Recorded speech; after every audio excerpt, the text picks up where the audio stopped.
राज्यातल्या साखर कारखान्यांनी 15 एप्रिल आधी एफआरपीची रक्कम शेतकऱ्यांच्या खात्यावर जमा करावी, अन्यथा स्वाभिमानी शेतकरी संघटना रस्त्यावर उतरून आंदोलन करेल असा इशारा खासदार राजू शेट्टींनी दिलाय। कोल्हापुरात आयोजित शेतकरी मेळाव्यात ते बोलत होते। यावेळी शेट्टी यांनी सहकार मंत्री चंद्रकांत पाटील यांच्यावरही टीका केली आहे। साखर कारखान्यांना फक्त आसूड दाखवून भागत नाही, तर त्यांना आसूडाचे फटके द्यावे लागतात। या चंद्रकांत पाटील कमी पडत असल्याचं शेट्टींनी म्हटलंय।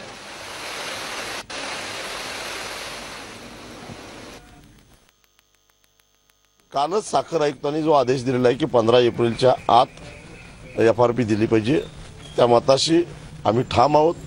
15 एप्रिलपर्यंत एक रकमी एफआरपी त्यांनी द्यावी, अन्यथा आम्हाला असणारा कायदेशीर अधिकार जो आहे एक रकमी एफआरपी देण्याचा आणि या उर्वरित एफआरपीचं व्याज देण्याची तरतूद या कायद्यामध्ये आहे, त्याची सुद्धा आम्हाला मागणी करावी लागेल। नुसतं आसूड दाखवून भागत नाही, तर आसूडाचे फटके द्यावे लागतात आणि ते फटके द्यायला कुठेतरी सहकार मंत्री कमी पडतात, म्हणून त्यांना असं अगतिकतेने बोलावं लागतं। राज्यातील साखर कारखान्यांना कितीही नियम कडक केले तरीही कारखाने बिनधास्तपणे नियमांचं उल्लंघन करत असल्याचं सहकार मंत्री चंद्रकांत पाटील यांनी म्हटलंय। राज्य सरकारचा साखर कारखानदारीवर वचक नसल्याचंच यातून दिसून येत आहे।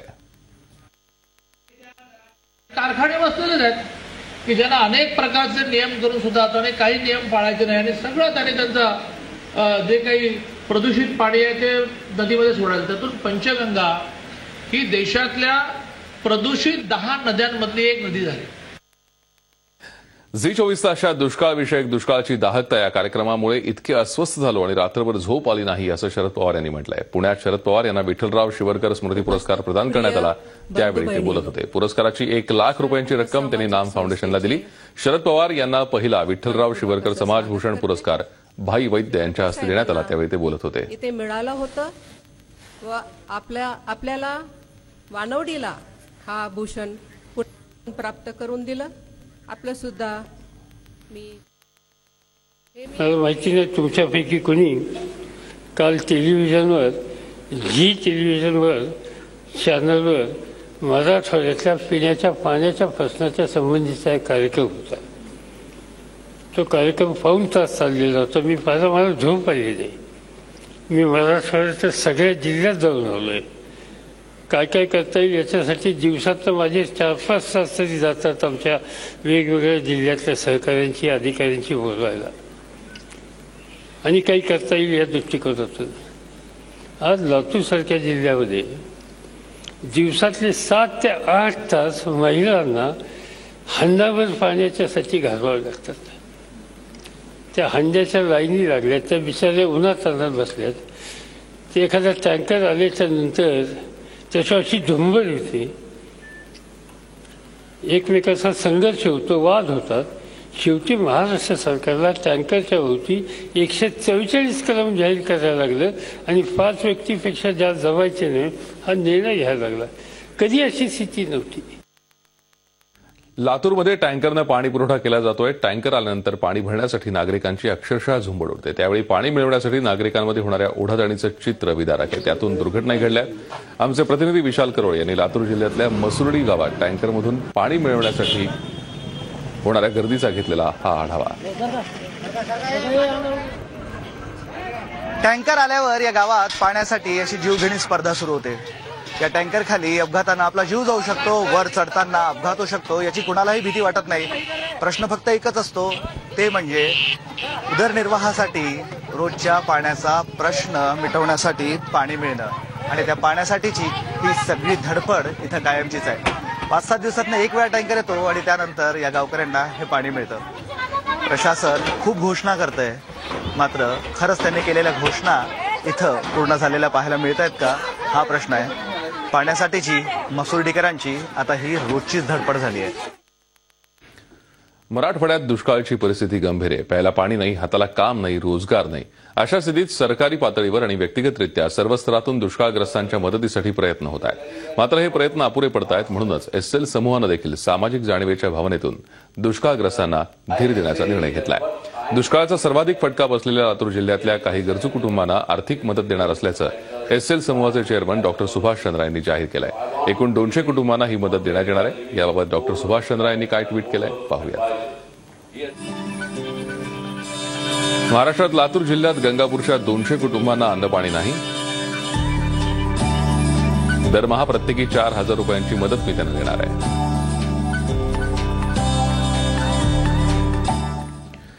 मराठवाड्यातील दुष्काळ जीवावर उठलाय. पाणी भरण्याच्या घाईत पाण्याच्या टँकरखाली सापडून एका बालकाचा मृत्यू झाला होता, तर एका व्यथित शेतकऱ्यानं मंत्रालयासमोर विषप्राशन करून आत्महत्या केली. या दोन्ही घटनेतील पीडित कुटुंबाला शिवसेनेनं प्रत्येकी 1 लाख रुपयांची आर्थिक मदत केली आहे. पाण्याच्या टँकरखाली येऊन नांदेड जिल्ह्यातील कांकाडी इथल्या नवनाथ बागल या 13 वर्षाच्या बालकाचा दुर्दैवी मृत्यू झाला होता. तसंच माधव कदम या शेतकऱ्यानं मंत्रालयासमोर विष पिऊन आत्महत्या केली होती. या दोन्ही कुटुंबांना सरकारी मदत मिळावी अशी मागणी शिवसेनेचे आमदार हेमंत पाटील यांनी विधानसभेत केली होती. त्यांच्या मागणीला सरकारनं सहमतीही दर्शवली आहे. मात्र सरकारी मदत येईपर्यंत या दोन्ही कुटुंबांना आज शिवसेनेतर्फे आर्थिक आधार देण्यात आला. मुख्यमंत्र्यांनाही मी भेटलो होतो. मुख्यमंत्री सहाय्यता निधीतून येत्या 8 दिवसामधून मदत केल्या जाईल, त्या संदर्भात पत्रही दिलेलं आहे. तसंच मुलांच्या राजीव गांधी जो शिक्षण विमा आहे, या विमाच्या माध्यमातून जिल्हाधिकाऱ्यांनी सुद्धा मदत देण्याची कबूल केलेलं आहे. परंतु कुटुंबाला एक तातडीची मदत म्हणून एक शिवसेना पक्षाच्या वतीनं ही मदत 1 लाख रुपयाची करण्यात आली. चिपळूण तालुक्यातील धनगरवाडी कित्येक वर्षापासून तहानलेली आहे. प्रशासन आणि राजकारण्यांनी वारंवार दुर्लक्ष केल्याचा आरोप इथले ग्रामस्थ करतायत. चिपळूण तालुक्यातील धनगरवाडी इथल्या डोंगरावर गेल्या अनेक वर्षापासून अनेक धनगर कुटुंब राहतात. अवघा महाराष्ट्र पाण्यासाठी तहानलेला आहे. धनगरवाडीतल्या ग्रामस्थांचेही पाण्यासाठी हाल होत आहेत. डोंगरात पाणी साठा नाही. कित्येक खोलवर बोर खोदूनही पाण्याचा थेंबही नाही. ना पिण्यासाठी, ना आंघोळीसाठी, ना धुणी भांडी करण्यासाठी पाणी. त्यामुळे धनगरवाडीतल्या ग्रामस्थांना पाणी विकत घ्यावं लागते. तो पैसा आम्ही जो जतन करून ठेवला होता तो या बोरिंग पाण्यासाठी वेस्टेज दवडला. ते एवढा खर्च करून सुद्धा आम्हाला पाणी काय मिळालेलं. आम्ही भरपूर प्रयत्न केला. गव्हर्नमेंट म्हणजे ग्रामपंचायत, तहसीलदार ऑफिस, मोठे पालकमंत्री त्यांच्या मतदानाच्या वेळी आम्हाला सांगतात की तुम्हाला पाणी हे देऊ ते देऊ. ते नंतर मतदान झाले की काय तिकडे लक्षच नाही. आमच्याकडे अपुरा पाणी, डोंगराळ भाग, त्याच्यामुळे गैरसोय, आमची पाणी नाही मिळत. गुराढोरा आम्ही सगळी गावाकडे देतो. आमची मुलं बाळा सगळी तांगातांग, वनवास अशी आमची परिस्थिती अशी 10-50 वर्ष हे चाललंय. पाणी नसल्यानं इथल्या ग्रामस्थांवर घर सोडण्याची वेळ आली. प्रशासन आणि राजकारण्यांकडून निव्वळ आश्वासनं दिली जातात. प्रत्यक्षात कृती करण्यात आली नसल्याचा आरोप ग्रामस्थांनी केला. त्यामुळे आता धनगरवाडीचा पाणी प्रश्न सोडवणार कोण असा सवाल उपस्थित होतोय. Pranav Kolekar, Zee media, Dhangarwadi. लासलगावच्या शिरपेचात मानाचा तुरा खोवला गेलाय. लासलगावच्या कांदा पिकाला भौगोलिक निर्देशन अर्थात GI मानांकन मिळालंय. आशिया खंडातील सगळ्यात मोठी बाजारपेठ लासलगावमध्येच आहे. भौगोलिक निर्देशनाचे अधिकार मिळाल्यास त्या उत्पादनांचा दर्जा, भौगोलिकदृष्ट्या पीक उत्पादनाचं क्षेत्र, विभाग, देश आदींबाबत विश्वासार्हतेचं वातावरण निर्माण होतं. त्यामुळे कांद्याला मिळालेल्या GI मानांकनामुळे कांदा मालाला प्रतिष्ठा मिळाली आहे. तसंच मालाची नेमकी ओळख आणि गुणवत्तेची खात्री पटणार आहे. यामुळे आंतरराष्ट्रीय बाजारपेठेत संधी वाढणार आहे. कांदा आपला जो परदेशात जातो तो मुळात आखातात, शिलोन वगैरे अशा प्रदेशात जातो का जिथं फार नियम कडक नाही आहे एक्सपोर्टच्या बाबतीत ॲग्रिकल्चर कमोडिटीचा. पण पर्टिक्युलरली युरोपियन कंट्रीज जर तुम्ही गेले तर तिथले नियम खूप रिजिड आहे, कडक आहे. आणि त्याच्यासाठी नामांकन वगैरे असणं ह्या खूप गरजेच्या गोष्टी. आणि ते आता आपल्याला सरकारकडून मिळाल्यामुळे, क्वालिटी सिद्ध झाल्यामुळे ती कायद्याच्या निकषावर त्याला आता आंतरराष्ट्रीय पर्टिक्युलरली युरोपियन बाजारपेठेचे दरवाजे खुले होण्यास आपल्याला मदत होणार आहे. शनिशिंगणापूरच्या वादानंतर आता त्र्यंबकेश्वरमध्ये अशी परिस्थिती उद्भवू नये यासाठी देवस्थान कमिटीनं उपाय शोधून काढलाय. त्र्यंबकेश्वर मंदिराच्या गाभाऱ्यात पुरुषांनाही आता मज्जाव करण्यात आलाय. सकाळी 7 वाजता पुरुषांना दर्शनासाठी प्रवेश दिला जायचा, तो आता बंद करण्यात आलाय. महिलांना मंदिराच्या गाभाऱ्यात प्रवेश देण्यावरून उच्च न्यायालयानं दिलेल्या निर्णयानंतर यातून मुक्ती मिळवण्यासाठीच त्र्यंबकेश्वर देवस्थान कमिटीनं हा निर्णय घेतलाय.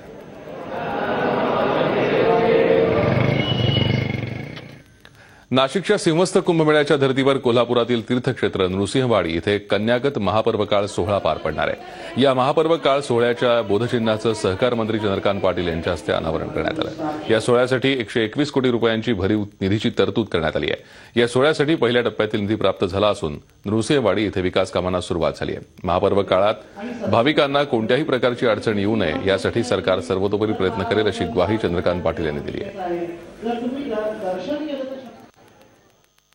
जेवढी म्हणून विकासाची कामं आहेत, काही घाट बांधण्याचे आहेत, काही रस्ते बांधण्याचे आहेत, काही भक्त निवास बांधण्याचे आहेत, अशा सगळ्या कामांना मिळून 121 कोटी रुपये माननीय मुख्यमंत्री महोदयाने मंजूर केलेले आहेत. पहिला टप्पा 65 कोटीचा होईल की जी तातडीची कामं आम्ही करू. 17 कोटी रुपयाचा निधी कलेक्टरांकडे ट्रान्सफरही झाला. पण त्यामुळे सगळ्या प्रकारच्या कामांची एस्टिमेट तयार होऊन, टेंडर तयार होऊन वर्क ऑर्डर द्यायला सुरुवात झाली आहे. आज त्यातल्या बहुतांश कामांचा पायाभरणीचा कार्यक्रम होईल. बिबट्याच्या दहशतीनं नगर जिल्ह्यात दहशतीचं वातावरण आहे. जिल्ह्यात ठिकठिकाणी घडलेल्या 3 घटनांमुळे बिबट्याचा मानवी वस्तीकडे वावर वाढल्याचं दिसून येतं. यातील पहिली घटना घडली आहे संगमनेर तालुक्यात. येथील पिंपळगाव देपा इथे दोघांवर बिबट्यानं हल्ला केला. त्यानंतर हा बिबट्या विहिरीत पडला. या बिबट्याला बाहेर काढण्यात वनविभागाला यश आलंय. तर दुसरीकडे चणेगाव इथे ऊस कापताना काही मजुरांना शेतात बिबट्याची पिल्लं सापडली होती. या पिल्लांची आणि त्यांच्या आईची भेट घालून येण्यात शेतकरी आणि वनविभागाला यश आलंय. तर प्रवरा नदीपात्रात बिबट्याचा मृतदेह आढळून आलाय. पूर्ण वाढ झालेला हा बिबट्या नक्की कशानं मेला याबाबत वनविभाग शोध घेत आहे. शिक्षण उपसंचालक असताना कनिष्ठ महाविद्यालयांना नियमबाह्य संच मान्यता दिल्याप्रकरणी औरंगाबाद विभागीय बोर्डाचे अध्यक्ष सुखदेव डेरे यांना निलंबित करण्यात आलं आहे. त्यांच्यावर शिस्तभंग, गैरवर्तणुकीसंदर्भात ठपका ठेवण्यात आला आहे. सुखदेव डेरे यांच्या बोर्डाच्या अध्यक्षपदाचा अतिरिक्त कार्यभार संस्थेचे संचालक S.K. घोनमोडे यांच्याकडे देण्यात आला आहे. शिक्षण आयुक्त राज्य मंडळानं डेरेंच्या विरोधातील विविध तक्रारींची सत्यता पडताळल्यानंतर त्यांच्यावर निलंबनाची कारवाई केली आहे. 2012 ते 2014 या काळात औरंगाबादमध्ये शिक्षण उपसंचालक असताना जवळपास 25 ते 50 कनिष्ठ महाविद्यालयांना नियमबाह्य मान्यता दिल्याचं समोर आलं. शिवाय बोर्डाचे अध्यक्ष असताना अनेक तक्रारी राज्य मंडळाकडे करण्यात आल्या होत्या. शिवाय यंदाच्या 10वी-12वी परीक्षेतील ढिसाळ नियोजन आणि जालन्यातील उत्तरपत्रिकांच्या रॅकेटमुळेही डेरे यांना जबाबदार धरण्यात येत आहे. अखिल भारतीय मराठी चित्रपट महामंडळाच्या निवडणुकीसाठी 143 अर्ज दाखल झालेत. अर्ज दाखल केलेल्यांमध्ये विद्यमान अध्यक्ष विजय पाटकर, माजी अध्यक्ष आणि दिग्गज कलाकारांचा समावेश आहे. यामुळे यंदाची निवडणूक रंगतदार होणार आहे. अखिल भारतीय मराठी चित्रपट महामंडळाची निवडणूक 24 एप्रिलला होती. 14 जागांसाठी होणाऱ्या निवडणुकीसाठी 1 एप्रिलपर्यंत अर्ज भरण्याची मुदत होती. अर्ज भरण्याच्या पहिल्या दिवशी लगबग महामंडळाच्या 1 एप्रिलपर्यंत एकूण 143 उमेदवारांनी अर्ज दाखल केले. यात महामंडळाचे विद्यमान अध्यक्ष विजय पाटकर, विजय कोणके, प्रसाद सुर्वे, मेघराज राजे भोसले, विजय शिंदे, महेश मांजरेकर, अभिनेत्री निवेदिता सराफ, वर्षा उजगावकर, दीपाली सय्यद, पूजा पवार आदींचा समावेश आहे. महामंडळ आणि महामंडळाचे इलेक्शन खेळ समजून नको, आमचे अनुभवलेले आहेत. त्यामुळे चला पॅनल करूया, 14 लोक करूया, टाइमपास करूया आणि प्रॉब्लेम सॉल्व्ह होतील एका रात्रीत, तसं काही होत नाही. तुम्हाला मेहनत करावी लागते. आज कित्येक पॅनलमध्ये असे आहेत की ज्यांनी महामंडळाचं कार्यसुद्धा बघितलेलं नाही. कार्यालय कित्येक पहिल्यांदा आलेले आहेत. कार्यालय कुठे, तुम्ही इलेक्शन लढता ना, इलेक्शन लढताना तुम्हाला कार्यालय तर माहिती पाहिजे. मला महामंडळामध्ये नवीन उमेदवारांना आणून नवीन रक्ताला चान्स द्यायचा होता. त्यांचे नवीन विचार महामंडळाला मिळाले पाहिजेत आणि महामंडळाची प्रगती करण्यासाठी महामंडळामध्ये जे काही चाललेलं होतं आत्तापर्यंत, तर तो भ्रष्टाचार म्हणा, काही म्हणा, तो मला निपटून काढायचा आहे आणि महामंडळ स्वच्छ करायचं आहे. एकूण 14 जागांसाठी 143 उमेदवार रिंगणात असल्यानं यंदाच्या निवडणुकीसाठी जम्बो मतपत्रिका तयार करावी लागणार आहे.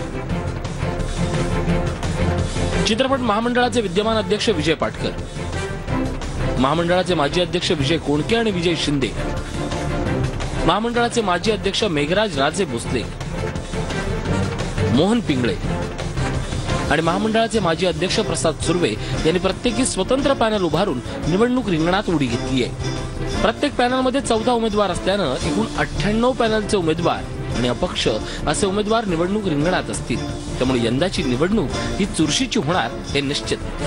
प्रताप नाईक, झी मीडिया, कोल्हापूर. विभागवार आलेले अर्ज किती आहेत पाहूयात. पाहतोय निर्माता 14, वितरण 7, दिग्दर्शन 18, अभिनेता 15, संगीत नृत्य 8, लेखक 7, कलाप्रसिद्धी 7, छायाचित्रण 7, संकलन 7, रंगभूषा 10, ध्वनिरेखक 8, अभिनेत्री 10, निर्मिती व्यवस्था 14 आणि कामगार 7. विरोधी पक्ष आणि सत्तेत सहभागी असलेल्या शिवसेनेकडून टीकेचं लक्ष झालेल्या राज्य सरकारवर आता आपल्याच पक्षातील वरिष्ठ नेत्यांकडूनही टीका होतीये. केंद्र सरकारनं ई रिक्षाला मंजुरी दिली असली तरीही राज्य सरकार याला परवानगी देत नसल्याचं सांगत केंद्रीय दळणवळण मंत्री नितीन गडकरी यांनी देवेंद्र फडणवीस सरकारला घरचा आहेर दिलाय. ई रिक्षाला मंजुरी दिली असती तर नागपुरातील दिव्यांग व्यक्तींना रोजगाराचं साधन मिळालं असतं, ही खंत त्यांनी व्यक्त केली. नागपुरातील दिव्यांगांच्या एका संमेलनात बोलताना गडकरी यांनी राज्य सरकारवर टीका केली आहे. मुख्यमंत्री देवेंद्र फडणवीस यांना दोनदा आठवण करून दिली, पण तरीही त्यांनी याला मंजुरी दिली नसल्याची खंत त्यांनी बोलून दाखवली आहे. की मी भारत सरकारतर्फे ई रिक्षा या देशात सुरू केली, पण महाराष्ट्र सरकारने अजूनपर्यंत काही ई रिक्षाला परवानगी दिली नाही. आणि त्यामुळे माझी आपल्याला विनंती आहे की माननीय मुख्यमंत्र्यांना मी दोनदा ही विनंती केलेली आहे, त्यांच्या थोडंसं मागे लागून हा प्रश्न आपण सोडवा आणि आपण हा प्रयत्न करूया. अशी योजना महाराष्ट्रात तयार करा की जे चालू शकत नाही त्या अपंग लोकांना जर आपण ई रिक्षा दिली तर यातल्या हजारो लोकांना रोज 500 ते 600 रुपये. लायन्स पॉइंटजवळ आत्मनगावच्या हद्दीत एक कार आणि जेसीबी यांच्या दरम्यान झालेल्या भीषण अपघातात एकाच घरातील 2 जण ठार झाले असून 6 जण जखमी झालेत. यातील 2 जण गंभीर असल्याचं सांगण्यात येत आहे. शनिवारी रात्री 11च्या दरम्यान सहारा रोडवर लायन्स पॉइंटजवळ हा अपघात झाला. या अपघातात अनिल किसन हुंडारे आणि सूरज सुनील हुंडारे यांचा मृत्यू झालाय. ओळकाईवाडी लोणावळा येथे राहणारे हुंडारे कुटुंबीय काही कार्यक्रमानिमित्त मुळशी तालुक्यातील देवघर या आपल्या गावी गेले होते. तिथून आपल्या कारनं लोणावळ्याला परत येत असताना काळानं त्यांच्यावर खाला घातला. समोरून अत्यंत भरधाव वेगानं येणाऱ्या एका जेसीबीनं कारला धडक दिली. वाढदिवसाचं सेलिब्रेशन करण्यासाठी लोणावळ्यात फिरायला गेलेल्या 2 युवकांचा बाईक अपघातात दुर्दैवी मृत्यू झालाय. खोपोली इथल्या अविनाश सावंत आणि गुंजन रावळ अशी या दोघांची नावं आहेत. अविनाश यांचा वाढदिवस असल्यानं 6 ते 7 मित्रांसोबत सेलिब्रेशन करण्यासाठी ते लोणावळ्याला गेले होते. सहारा पुलावर हे सर्वजण थांबले होते, त्यामुळे गुंजन रावळ आणि अविनाश बाईकवरून फिरण्यासाठी गेले. बराच वेळ झाल्यानंतरही दोघं परत आले नाहीत. अखेर दुसऱ्या दिवशी लोणावळा धरणाच्या भिंतीलगत इंद्रायणी नदीच्या पात्रात अपघातग्रस्त बाईक आणि अविनाश तसंच गुंजन यांचे मृतदेह आढळून आले. बाईकवरील नियंत्रण सुटल्यानं हा अपघात झाल्याचं बोललं जात आहे. पोलिसांकडून अपमानित झाल्यानं एका शिक्षकानं आत्महत्या केल्याची घटना परभणीत घडली आहे. घरातून उचलून नेलेल्या मुलीला शोधण्यासाठी सहकार्य न करता पोलिसांनी आरेरावीची भाषा वापरली, तसंच शिव्या दिल्यानं हतबल झालेल्या प्रभाकर पवार या शिक्षक पित्यानं आत्महत्या केली. आत्महत्येपूर्वी लिहिलेल्या चिठ्ठीत त्यांनी नवा मोंढा पोलीस ठाण्याचे पोलीस निरीक्षक आणि जमादार आपल्या मृत्यूस कारणीभूत असल्याचा आरोप केलाय. या घटनेमुळे पुन्हा एकदा पोलीस खात्याचा निष्ठुर चेहरा समोर आलाय. पवार यांना 3 मुली आहेत, त्यातील दोघींची लग्न झाली आहेत, तर प्रज्ञा नावाची मुलगी अविवाहित आहे. शिवा चव्हाण आणि महेश जाधव यांनी 27 मार्च रोजी पवार यांच्या घरात घुसून त्यांना मारहाण केली आणि प्रज्ञाला उचलून नेलं. पवार यांनी मुलीच्या अपहरणाची तक्रार मोंढा पोलिसात दिली, पण 5 दिवस उलटूनही पोलिसांनी कारवाई केली नाही. आरोपी पोलिसांचा नातेवाईक असल्यानं कारवाई होत नसल्याचा आरोप होतोय.